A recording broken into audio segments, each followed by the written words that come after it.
Salam dalam kasih Kristus. Bapak Ibu Saudara, apakah Ibu Saudara punya sebuah kebiasaan untuk memaknai atau mengisi bulan Februari sebagai bulan yang penuh dengan kasih sayang? Ya, tiap tanggal 14 Februari, walaupun nanti masih minggu depan, begitu ya, ada banyak nuansa-nuansa tentang kasih sayang, nuansa tentang warna pink, misalnya seperti baju yang saya pakai pada saat ini, nuansa tentang berbagai macam gambar-gambar hati begitu ya, dimanapun sudah mulai bisa kita dapatkan di sepanjang bulan Februari ini. Jadi bukan hanya di momentum tanggal 14 saja Ibu Saudara ya. Tapi yang menarik adalah apakah kita juga punya sebuah bagian dalam diri kita yang menghayati bagaimana dampak dari besarnya cinta kasih yang ada dalam diri seseorang yang membuat dia atau memampukan dia bisa melakukan berbagai macam hal yang mungkin sebelumnya tidak pernah terpikirkan. Kita tahu bahwa ada beberapa kisah cinta legendaris, Ibu Saudara, yang kisahnya itu mendunia, begitu ya. Kita tahu kalau dalam tradisi Tionghoa itu ada kisah cintanya Sampek dan Engtai, misalnya ya. Kalau yang orang-orang yang zaman dulu pasti familiar. Ya, kalau yang sekarang mungkin belum tentu. Bisa searching ya. Siapa itu Sampek dan Engtai. Atau yang mirip ya dengan itu di tradisi Eropa mengenal Romeo and Juliet. Ya, sebuah kisah cinta yang mungkin bisa dibilang timeless ya, yang abadi gitu sampai dengan saat ini. Filmnya saja sudah dibuat dengan berbagai macam versi begitu ya, yang tradisional, yang modern begitu. Lalu saya mengingat juga salah satu kisah cinta favorit saya dari salah satu series yang zaman dulu mewarnai masa remaja saya, itu The Return of the Kandar Heroes ya, yang menceritakan tentang dua, setidaknya dari beberapa tokoh utama ya, dua tokoh yaitu Yoko dan juga Bibi Lung, murid dan guru yang terlibat cinta terlarang pada saat itu.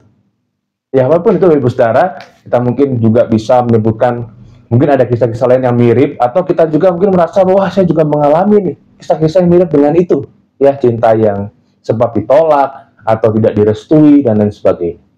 Jadi pada akhirnya kita boleh punya sebuah refleksi bahwa rasa cinta atau kasih yang ada dalam diri seorang ketika itu begitu besar, ketika energi dan kekuatannya itu benar-benar dirasakan, itu bisa membuat orang melakukan hal-hal yang mungkin melampaui ya, melampaui akal pikirannya, melampaui kekuatannya sendiri, karena energi atau kekuatan dari cinta kasih itu sungguh sangat besar dan membuat orang bisa melakukan segala sesuatunya.